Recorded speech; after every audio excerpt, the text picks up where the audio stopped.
На телеканале Якутия-24 программа «Итоги дня». С вами Влад Давыдов. Сегодня в выпуске.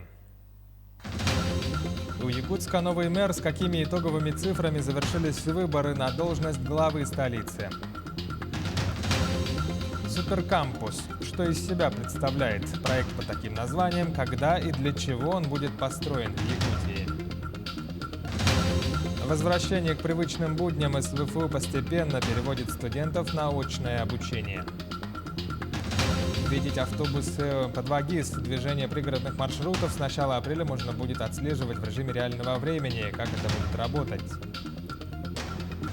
Спартакиада зимних видов спорта в Нерюнгринском районе продолжаются соревнования. Культурное событие. В Москве состоялся концерт якутского пианиста, лауреата международных конкурсов Алексея Слепцова.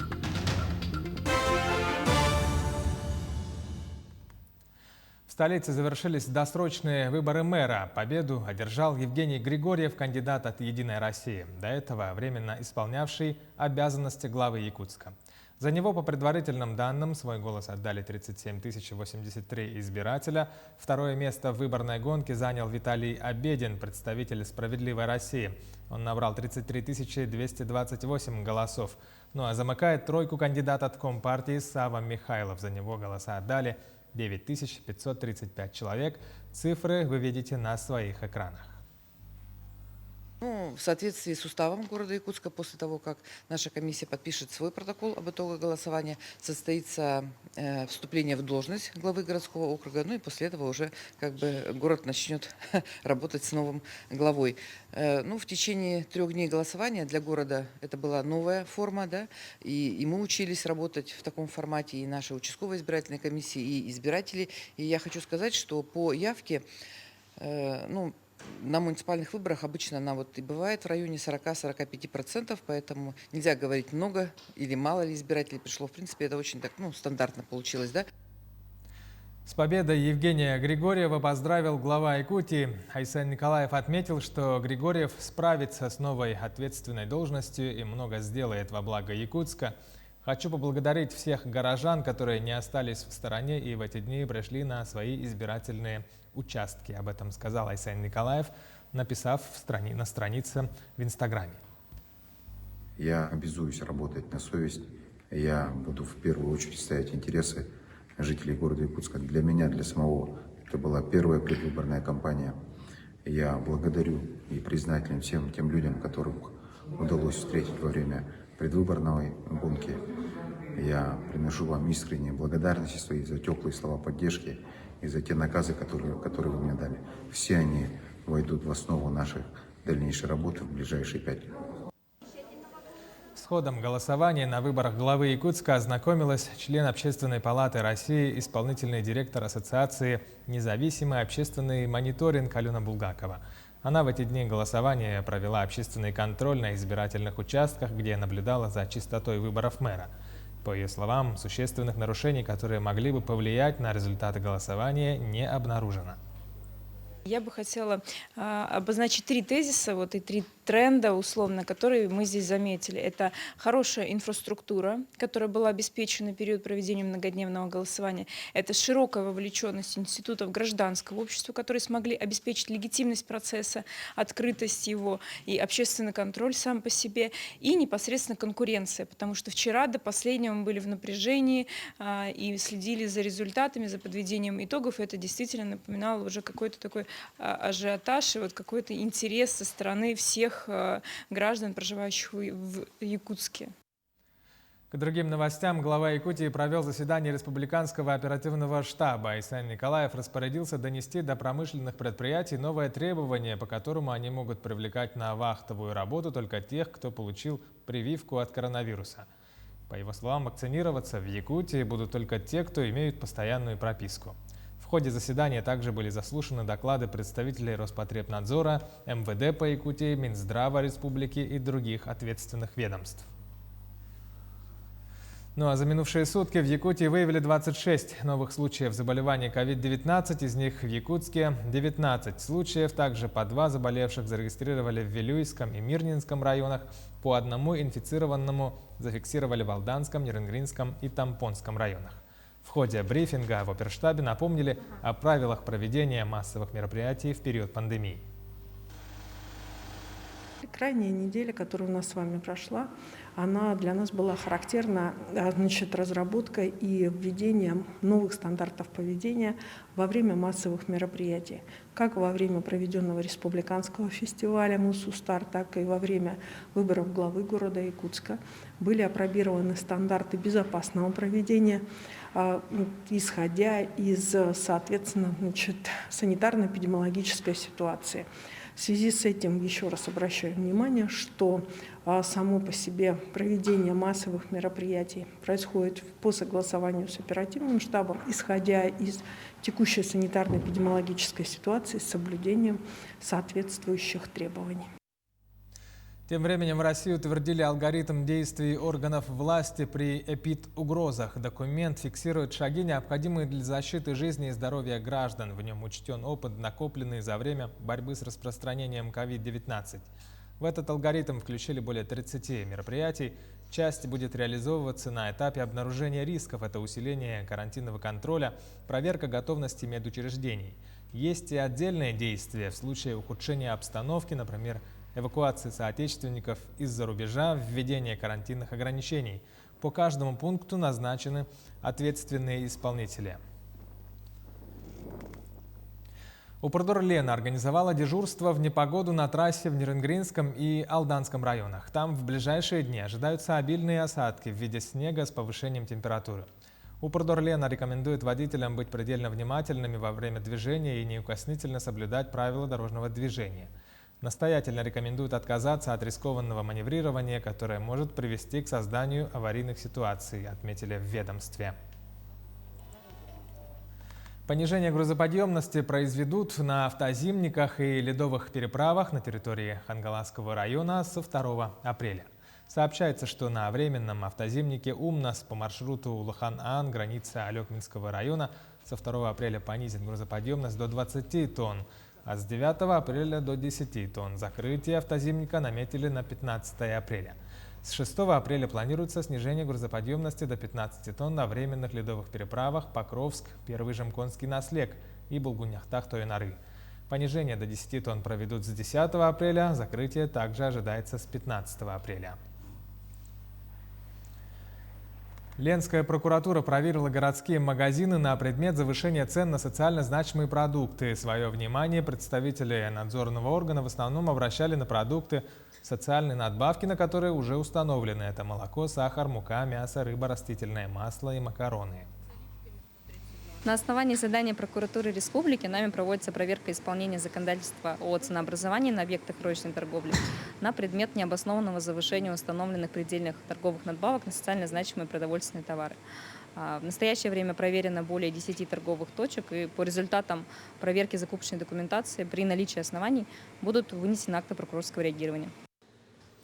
Всего в Ленске нашли завышение цен на продукты питания в ноябре прошлого года у 5 из 6 торговых точек, а в декабре и того больше у 10 магазинов из 11 проверенных были выявлены нарушения. Все виновные привлечены к ответственности. Помощник прокурора сообщила, что подобные проверки пройдут и в других городских магазинах.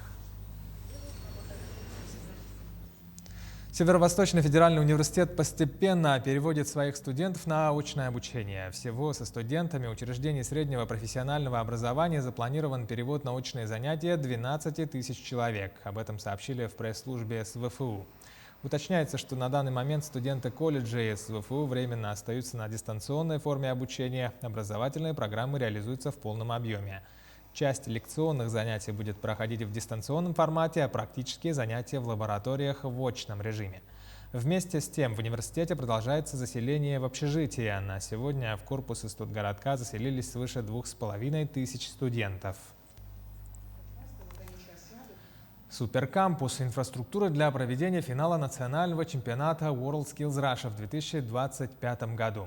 В Якутске под таким названием стартовала форсайт-сессия с участием представителей профессиональных образовательных организаций, институтов развития профобразования, органов власти, а также приглашенных федеральных экспертов. Главным итогом этой трехдневной встречи должна стать Разработка так называемой дорожной карты будущего объекта. Проект новый не только на Дальнем Востоке, но и в целом по России. Так что на его реализацию возлагаются большие надежды. Репортаж нашего корреспондента Ульяны Шагиной. Строительство нового современного суперкампуса проект с первого раза кажется весьма амбициозным, но вполне реальным. Об этом говорят и сами организаторы проекта. Сроки окончания строительства уже определены. Это 2025 год. Именно тогда в Якутске пройдет финал национального чемпионата WorldSkills Russia на территории нового суперкампуса, отвечающего всем международным стандартам. Именно требования есть к проведению самого мероприятия. Да, это по инфраструктуре, соответствие по инфраструктурным листам, да, по каждой компетенции, в соответствии стандартов WorldSkills, да, мировых стандартов, которые все оборудование, оно как бы должно быть именно в соответствии всех стандартов. Финал чемпионата подразумевает участие по 200 различным компетенциям, которые уже должны действовать в новом суперкампусе. На сегодняшний день подготовка участников WorldSkills в Якутии проходит всего по 82 компетенциям. Так что на новое образовательное пространство возлагаются большие надежды. На сегодняшний день мы организационно реализуем наши программы среднего профессионального образования.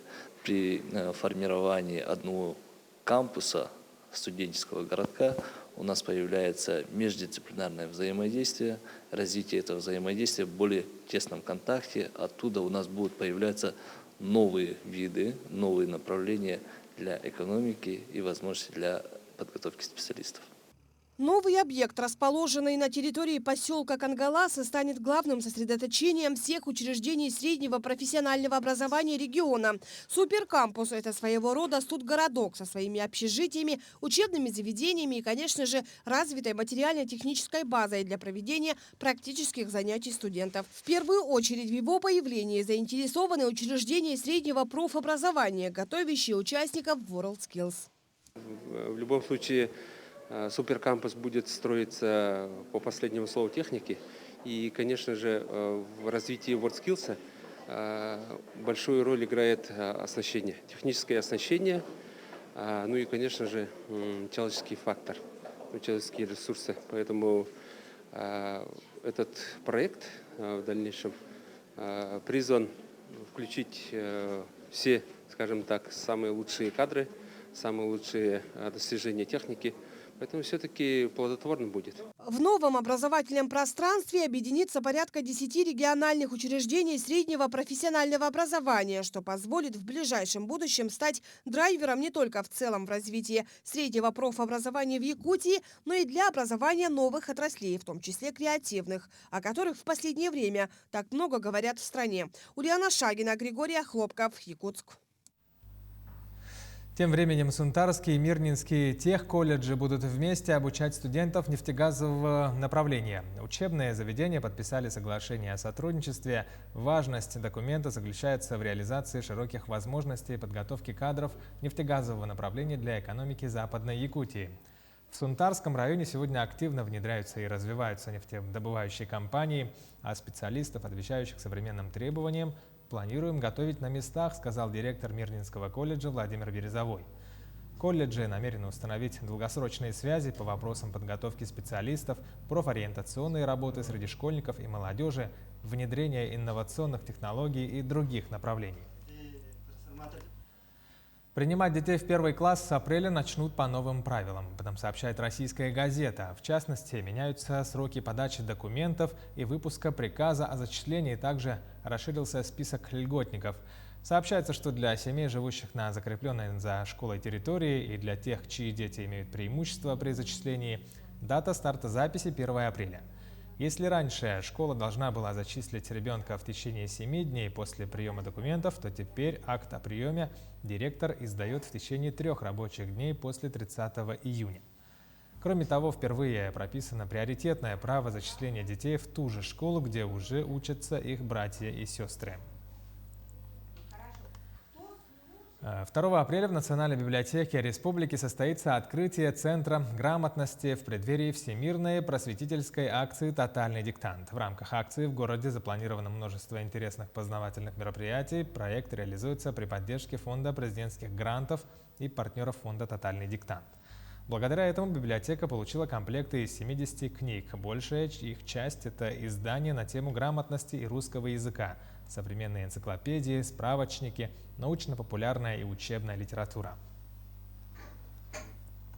В России повысят требования к специалистам, которые проводят экспертизу информационной продукции для детей. Правительственный закон Совет Федерации планирует рассмотреть 31 марта. Документ предлагает наделить Роскомнадзор полномочием устанавливать дополнительные требования к организациям, которые проводят экспертизу информационной продукции для детей.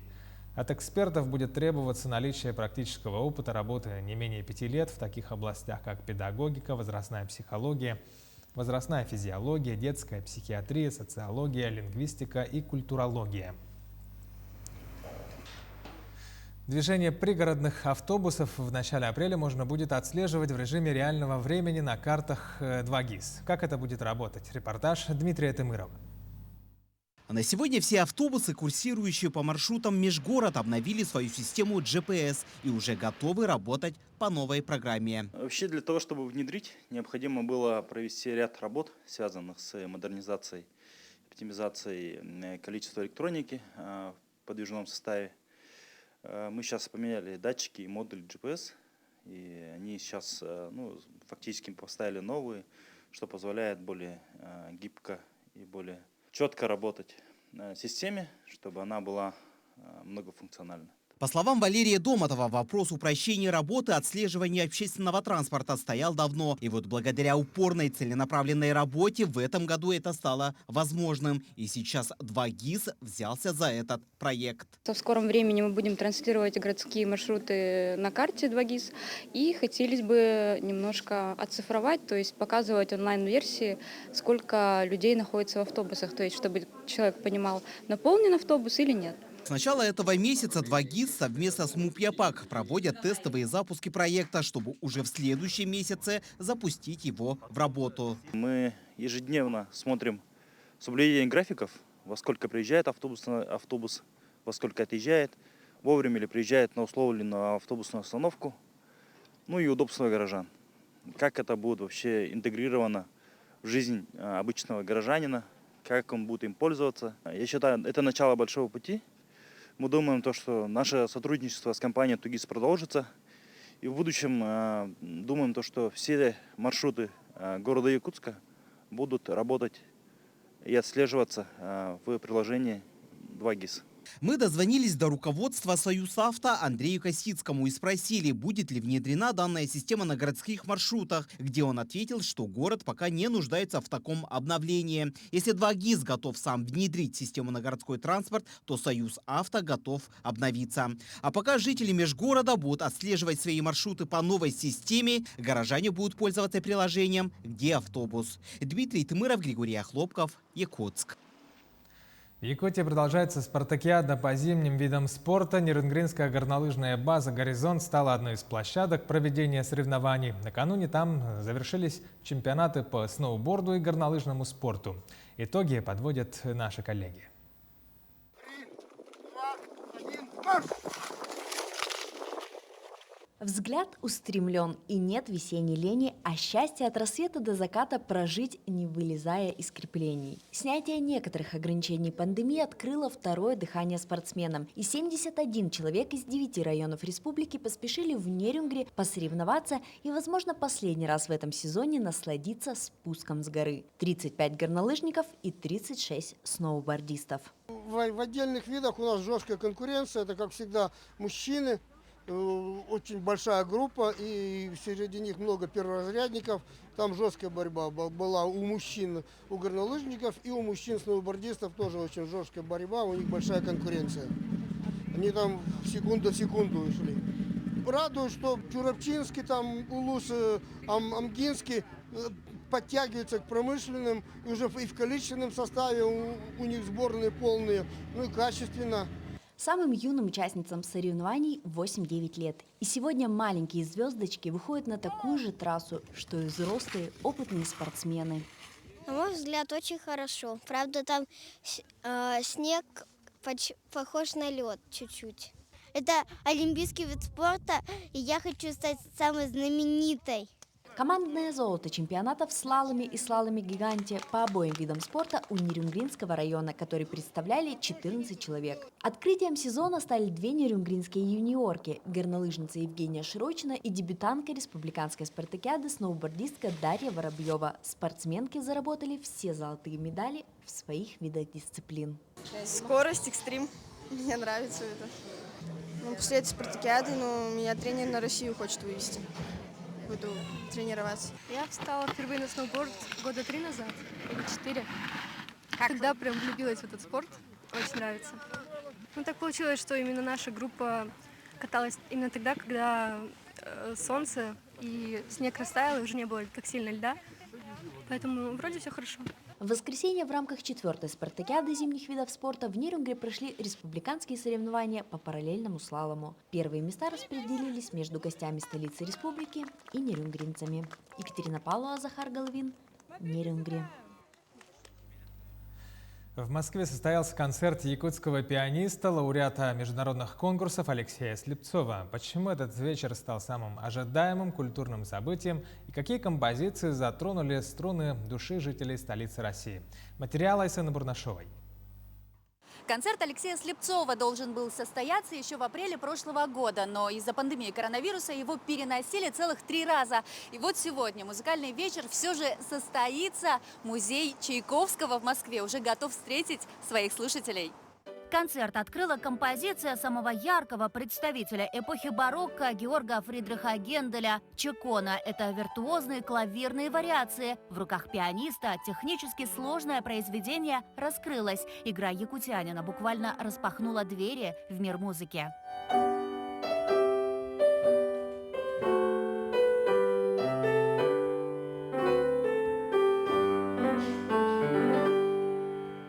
От эпохи барокко к эпохе классицизма вечер также украсили и композиции романтиков Йозефа Брамса и Ференца Листа. В программе концерта и музыка русского Шопена Александра Скрябина, создателя фортепианных прелюдий.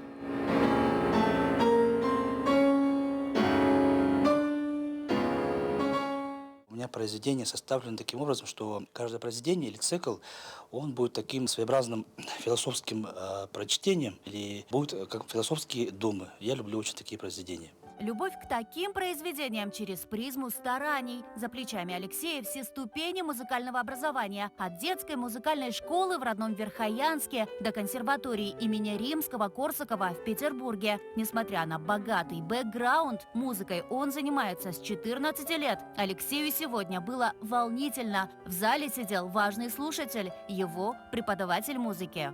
Алексей в музыке начал поздно, но стремительно развивался, и его всегда было очень интересно слушать. Конечно, я хочу поздравить Алексея, потому что это определенный шаг серьезный в его жизни. Это первый концерт Алексея в Москве. С премьерой музыканта пришли поздравить и его земляки. В будущем пианист также планирует давать концерты в столице. Его выступления с нетерпением ждут и москвичи. Мы пришли с моей дочкой. И нам очень понравилось. Прекрасное исполнение.